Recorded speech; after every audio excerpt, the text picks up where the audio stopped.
오늘 판단하라라는 제목으로 함께 말씀을 나누고자 합니다. 여러분, 우리가 흔히 쓰는 말 중에 훈수두다라는 말이 있습니다. 훈수두다 또는 훈수를 두지 말라라고 하는 말이 있습니다. 훈수라는 것은 그 바둑을 둘 때 구경하는 사람이 끼어들어서 수에 대해서 이렇게 알려주는 그런 것들을 말합니다. 또는 남의 일에 끼어들어서 이래라 저래라 이렇게 간섭하는 것들을 일컫는 얘기입니다.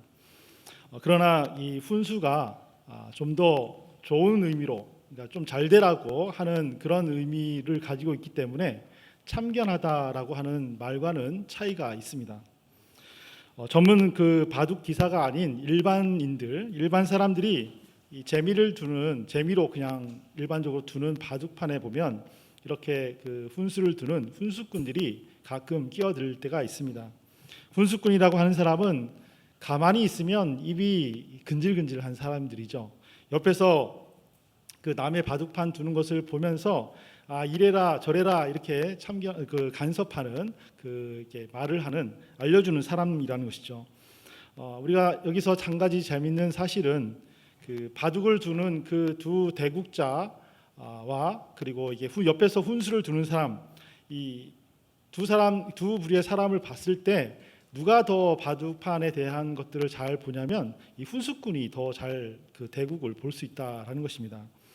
바둑을 두고 있는 이 대국자와 이 훈수꾼이 맞부딪혀서 막상 이 시합을 해버리면 누가 이길까요? 대국을 두는 사람이 이깁니다. 훈수꾼은 옆에서 훈수를 두는 사람들은 실력이 더 낮아도 훈수를 둘 수 있기 때문에 그렇습니다. 여러분, 왜냐하면 제3자의 입장으로 훈수를 주다 보니까 바둑 전체에 대한 이 판이 눈에 보여서 자기 실력보다는 좀 더 높은 그런 수를 알 수가 있다라는 것입니다. 그러면 왜 바둑을 둘 때 이 훈수꾼이 더 높은 수를 볼 수가 있을까요? 전문 기사가 아닌 일반인들 그런 경우에 바둑을 두게 되면 일반인 경우에는 자기 수에 갇혀버리는 오류가 있습니다. 자기 수를 골몰하게 생각하면서 놓기 때문에 방금 내가 놓은 이 돌에 대한 의미라든지 아니면 전체 흐름에 대한 이 판세에 대한 의미를 볼 수가 없다라는 것이죠. 반면에 훈수꾼은 좀 달라요. 제 옆에서 제3자의 입장에서 훈수를 하기 때문에 이 자기 수에 몰입이 되든지 갇히지 않는다라는 것입니다.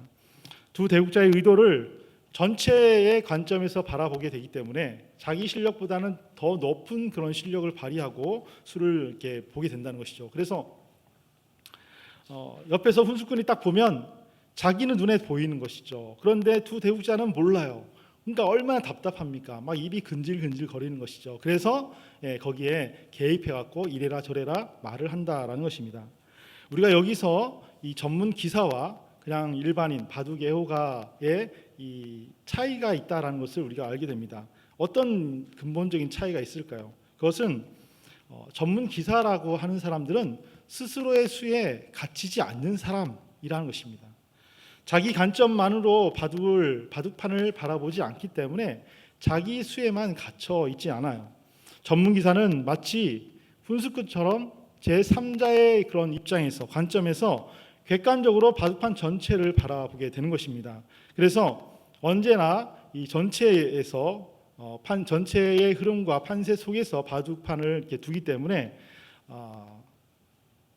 제3자의 객관적인 입장에서 두는 사람, 이런 사람이 바로 전문 기사라고 할 수 있다는 것입니다. 따라서 바둑판을 둘 때는 여러분, 내가 여기에 몰입돼 갖고 자기 수에만 갇혀 있느냐, 아니면 전체의 흐름을 보고 객관적으로 판단할 수 있느냐, 이것을 통해서 실력이 좀 더 높은 사람, 낮은 사람 이렇게 판가름 되는 것입니다. 자, 그런데 이런 이 내용이 바둑판에만 적용이 될까요?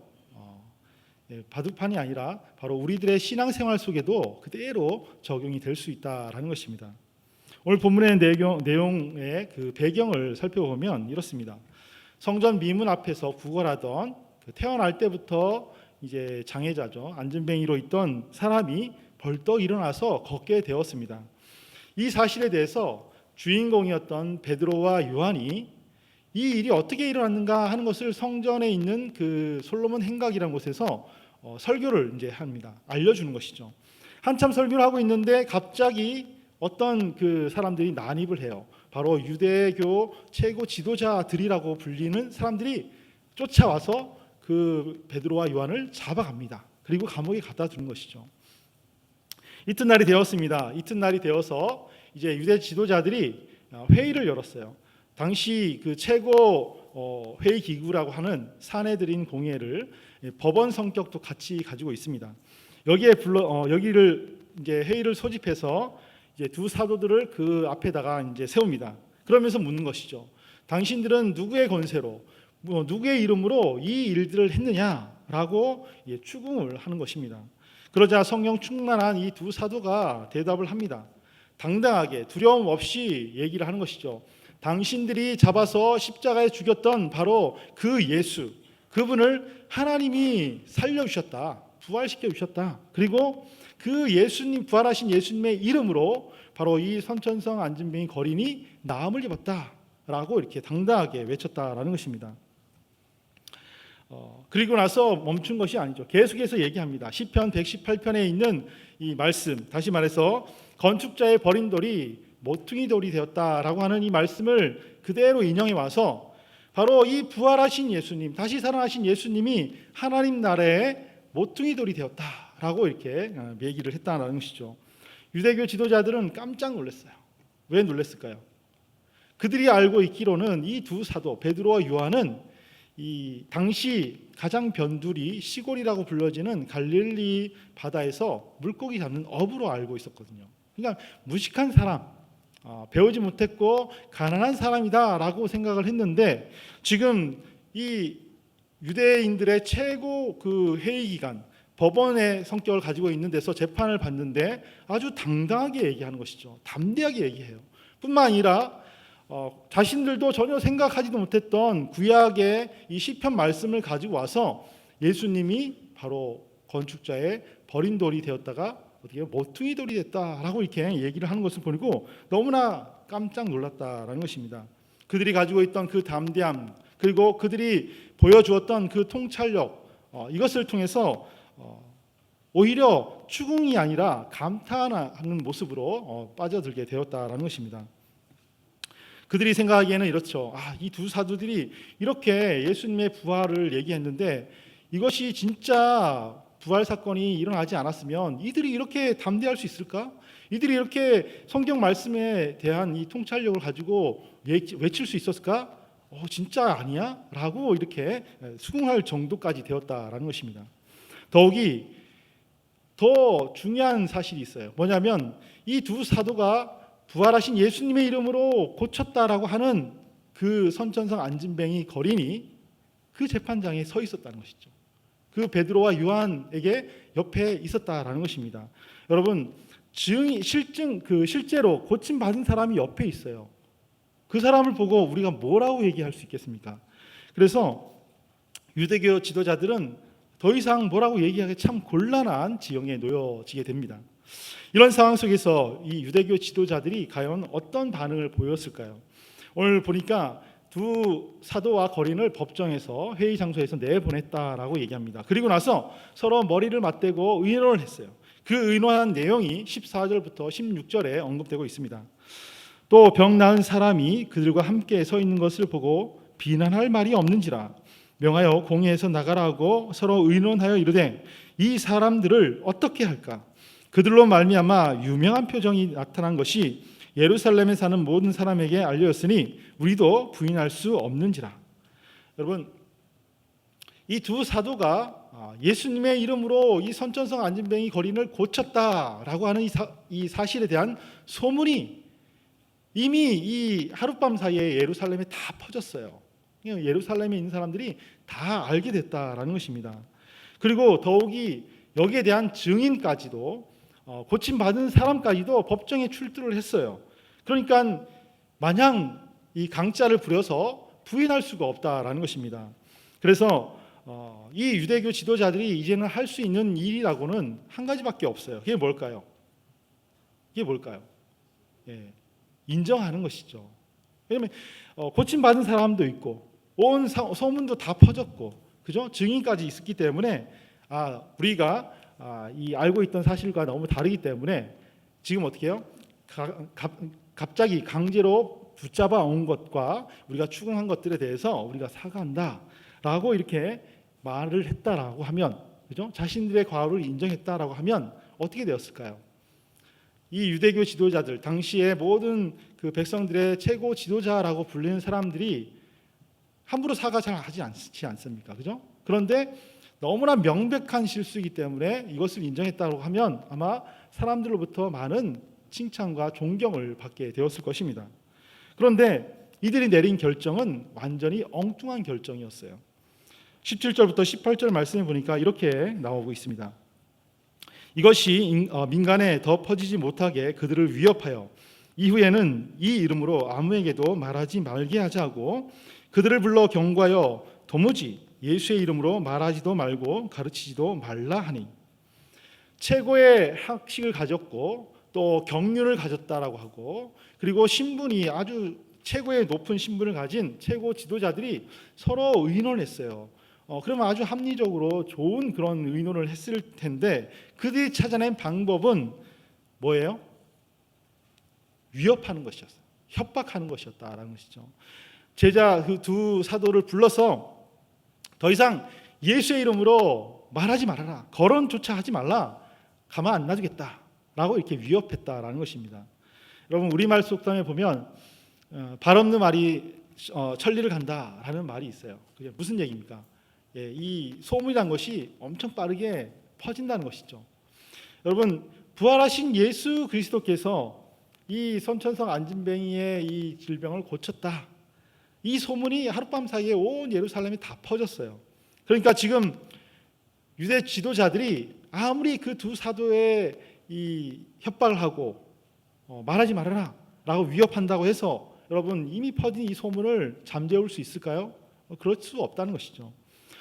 혹시라도 이 협박에 이 두 사도가 위협을 느껴서 입을 딱 닫았어요. 더 이상 얘기하지 않았어요. 여러분, 그런다고 이 소문이 없어집니까? 이미 그 자리에는 수많은 사람들이 다 봤어요. 그죠?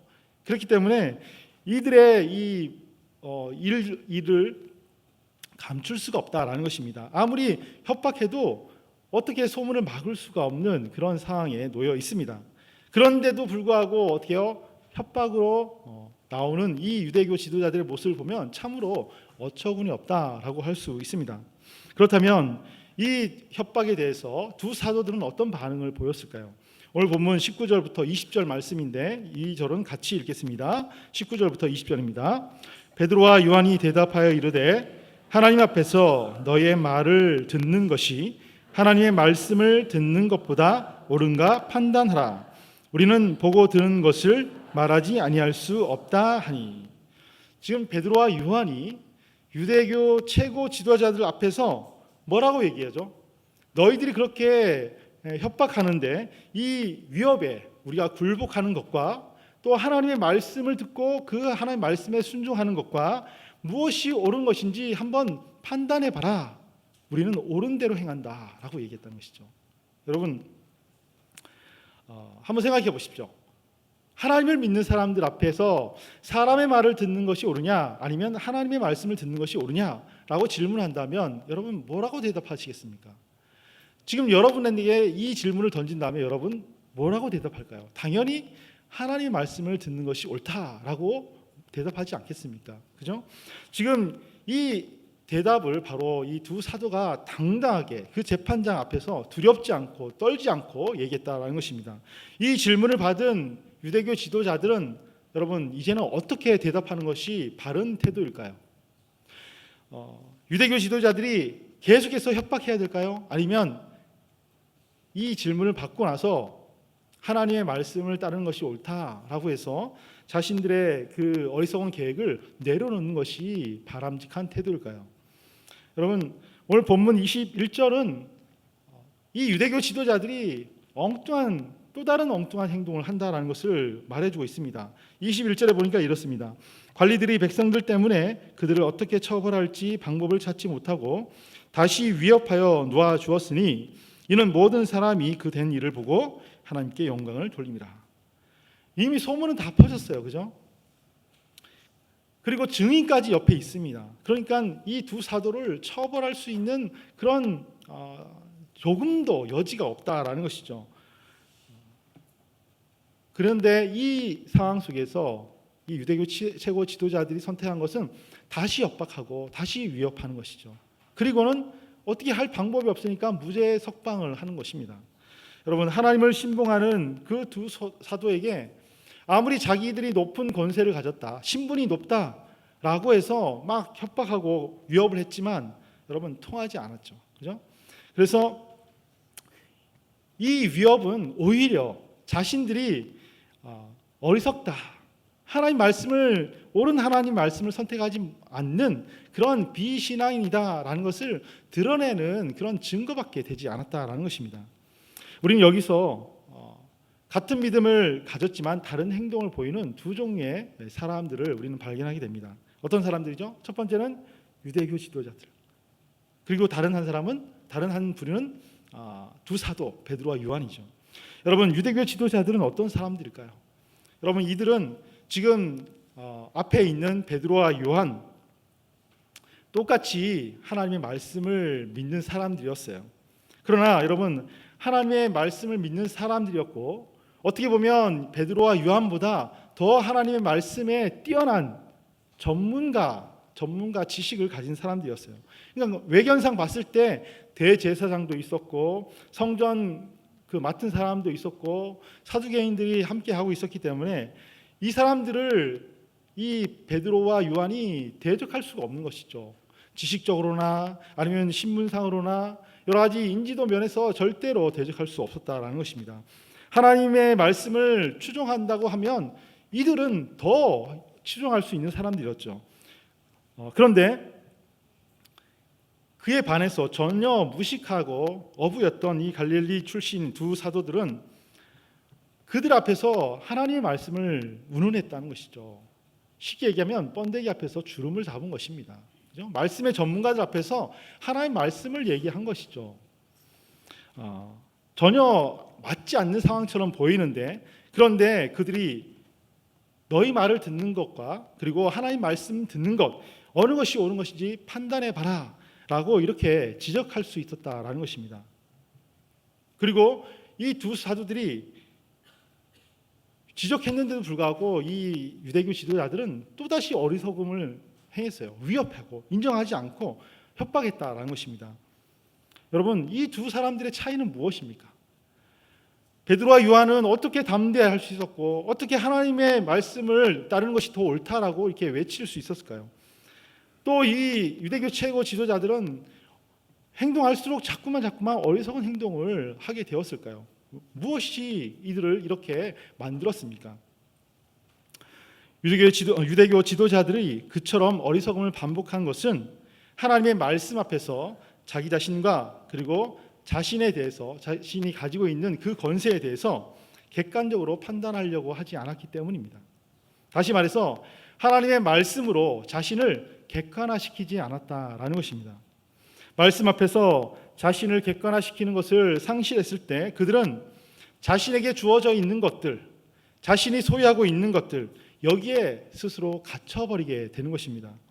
매사를 자신의 권세와 자신이 가지고 있는 것, 여기에만 기준을 잡고 판단하기 때문에 그들에게 있어서 하나님의 말씀이라고 하는 것은 더 이상 하나님의 말씀이 아니에요. 뭐죠? 그러면 자신들을 위한, 자신들의 이득을 얻을 수 있고 자신들의 이 평안한 삶을 유지하기 위한 수단과 도구에 불과하다라는 것입니다.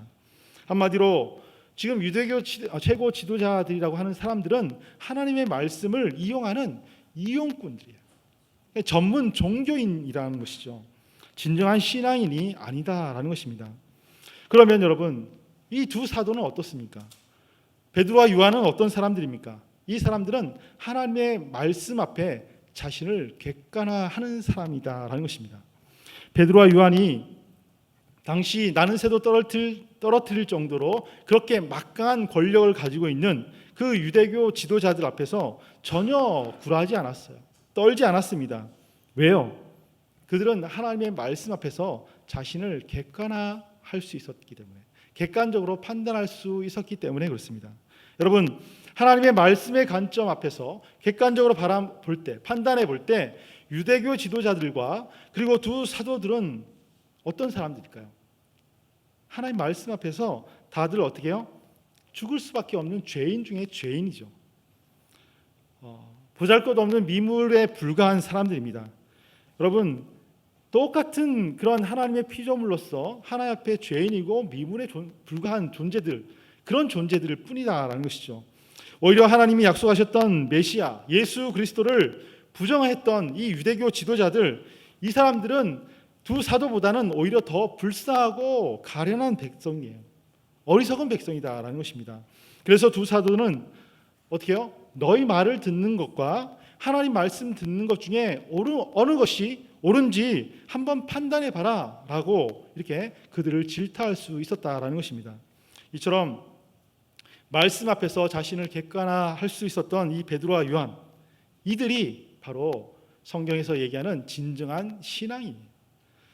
성경에서 말하는 참된 그리스도인이라는 것입니다. 그리고 이들을 통해서 하나님께서는 인류 역사를 변화시키는 그런 도구로 사용하시는 것입니다. 여러분, 당연하지 않겠습니까? 그런데 그리스도인 치고 여러분, 하나님 말씀 중요하다라는 것을 알지 못하는 사람이 있을까요? 하나님 믿는다고 하면은 다 알죠. 하나님 말씀이 중요하다라는 것을 모르는 사람은 없습니다. 그러나 여러분, 그런 사람, 하나님 믿는다라고 하는 이 그리스도인 중에서 성숙한 말씀의 사람으로 살아가야 된다라는 것, 그리고 이 성숙한 말씀의 사람으로 살아가는 것이 구체적으로 무엇이다라는 것을 알고 살아가는 것은 좀 드물어요. 흔치 않다라는 것입니다. 하나님의 말씀은 여러분, 우리들을 성공시키게 하는 그런 이 도구가 아니에요. 수단이 아니다라는 것입니다. 나의 욕심과 나의 이 계획을 성취시켜 주려고 하는 그런 이 도깨비 방망이가 아니다라는 것입니다. 그리스도인들에게 하나님의 말씀은 언제나 자신을 객관화시키는 거울입니다. 거울요. 우리를 비춰주는 거울이다라는 것입니다. 말씀의 거울 앞에서만 사람은 자신의 그 형편없는 실상을 확인할 수가 있습니다. 드러나게 된다는 것이죠. 객관적으로 판단할 수 있게 되는 것입니다. 그래서 변함없이 주님만을 어떻게 해요? 나의 주인, 나의 인도자십니다. 나의 구원자이십니다. 라고 고백하게 되는 것입니다. 여러분, 예를 들면 세상의 성공을 위해서 노력하는 사람, 세상에 소유물이 많아야 돼. 뭐니 해도 머니가 최고야. 내가 어떻게 하든지 이 돈을 벌어서 사람들 앞에서 떵떵거리면서 내가 하고 싶은 내 이 자아 실현을 하면서 살고 싶다라고 해서 열심히 그렇게 일을 하는 사람이 있어요. 이 사람 앞에서 성경에서 부자와 나사로의 이 말씀이 주어진다면 어떻게 되죠? 내가 이 머니가 최고고 내 자아 실현을 위해서 소유물을 많이 가지는 것이 인생의 성공인 줄 알았는데 그것이 아니고 더 중요한 것이 있구나. 바로 영혼의 구원이 더 중요하구나 라는 것을 객관적으로 볼 수 있게 된다는 것이죠. 또 있습니다. 자신만을 아는 사람, 소위 말해서 이기적인 사람이죠. 이기적인 사람으로 자기만을 위해서 살아가는 사람에게 예수님의 계명의 말씀이 주어진다면, 여러분, 그것이 거울로 비춰진다면 하나님을 사랑하는 것과 이웃을 사랑하는 것이 가장 중요한 하나님의 말씀이다 라는 것을 이 계명의 말씀을 통해서 어떻게 해요? 객관적으로 볼 수 있는 거울로 보게 되면 어떻게 해요? 자신의 삶을 객관적으로 판단하게 되는 것이죠. 따라서 그리스도인이 성숙한 그리스도인으로서 또 성숙한 말씀의 사람으로 살아간다는 것은 이처럼 늘 말씀의 거울 앞에 자신을 객관화시키면서 판단하며 살아가는 것을 의미합니다. 여러분, 오해하지 마십시오. 이것은 자신의 관점이라든지 또 세상의 이 가치관으로 자신을 객관화하는 것과는 달라요. 자신의 생각과 이 세상의 가치관, 관점으로 여러분 그렇게 자기 자신을 자꾸 객관화시키면 오히려 더 우울해집니다. 저렇게 성공하려면 이렇게 해야 된다는데 나는 이 모양 이 꼴이고, 그죠? 내 성격은 왜 저렇게 되지 못하고 이렇게 돼 있을까? 너무 자기 객관화가 잘 되다 보면은 오히려 더 불행한 거예요. 우울해지는 것이죠. 그렇기 때문에 우리가 이 자기 객관을 뭘로 해야 될까요? 자기 자신, 세상의 가치관, 논리 아니라는 것이죠. 오직 하나님 말씀의 관점으로 자신을 객관화해야 한다는 것입니다. 그렇게 그리스도인이 말씀의 거울 앞에서 자신을 객관화시킬 때만 자신이라든지 또 자신의 그 욕심에 갇히지 않을 수 있어요. 진정한 자유인이 되는 것입니다. 다시 말해서 주님께서 원하는 선한 청지기로서의 삶을 자유롭게 살아갈 수 있게 되는 것입니다. 그래야만이 그리스도인으로서 이 세상에 그 어떠한 사람 앞에서든지 그 어떠한 권력 앞에서든지 비굴해지지 않을 수 있습니다. 어떠한 상황 속에서도 하나님을 원망하지 않을 수 있고 하나님을 맞서야 된다라고 하는 그런 어리석음을 행하지 않을 수 있다라는 것입니다. 반드시 말씀의 거울 앞에서 자신과 자신의 것을 객관화시킬 때만 여러분 여러 세상의 유업이라든지 위협 이런 것 가운데서 과연 영적인 관점이 무엇인가, 하나님께서 원하는 관점이 무엇인가, 이것을 잘 분별하고 판단할 수 있는 진정한 그리스도인이 되는 것입니다. 그러나 여러분 진정한 그리스도인, 성숙한 그리스도인으로서 살아가는 것 여러분 쉬울까요? 안 쉬울까요? 네, 이게 문제가 쉽지가 않다라는 것이죠. 바르게 사는 것 여러분 쉬운 일이 아니죠. 바르게 살면서 바르게 늙어가는 것 이것도 참 쉬운 일이 아닙니다. 바르게 늙어가서 바르게 죽는 것도 참 넉넉하지 않습니다. 왜 그럴까요? 하나님의 이 말씀의 거울 앞에서 자꾸 자신을 객관화시키고 판단하는 것 이것이 참 고되고 어려운 일이기 때문에 그렇습니다. 늘 그렇게 한다는 거 참 쉽지 않습니다. 그래서 많은 사람들이 중도 포기하죠. 몇 번 시도하다가 그냥 안 되는다. 나는 안 되고 당신 하십시오. 아내 하시고 남편은 나중에 덕을 좀 보겠습니다. 뭐 이렇게 얘기한다든지 그죠? 그렇게 해서 중간에 포기하는 분들이 너무 많다라는 것입니다. 여러분 어려워도 그렇게 살면은 안 되는 것이죠. 여러분 그냥 되는 대로 사는 것이 우리의 인생이 전부일까요? 그렇지 않습니다. 여러분 인생은 딱 한 번이에요. 이 세상에 하나님이 딱 한 번 우리들에게 이 인생이라는 100년 남짓한 이 시간을 주셨습니다. 여러분 이 시간은요 천사도 부러워해요. 자기들은 살 수 없으니까 너무너무 부러워한다는 것입니다. 이것은 누가 대신 살아줄 수도 없어요. 불교에서 얘기하는 윤회 여러분 그렇지 않습니다. 우리들의 인생은 딱 한 번이에요. 단 한 번뿐이 없다라는 것입니다. 그렇기 때문에 그냥 대충 사는 것 통하지 않습니다. 여러분 비록 바르게 사는 거 쉽지 않고 바르게 늙어가는 것도 쉽지 않고 또 바르게 죽는 것도 쉽지 않지만 여러분 이것을 결코 포기해서는 안 된다는 것입니다. 여러분 불가능할까요? 그렇지 않습니다. 불가능하지 않아요. 우리는 할 수 있다라는 것입니다. 어떻게 할 수 있습니까? 바로 하나님의 말씀이 저와 여러분들에게 주어져 있습니다. 하나님의 성령 하나님께서 저와 여러분들을 도우시고 함께 하십니다. 그렇기 때문에 여러분 우리 바르게 사는 것, 바른 신앙의 삶을 우리는 결코 포기해서는 안 된다는 것입니다.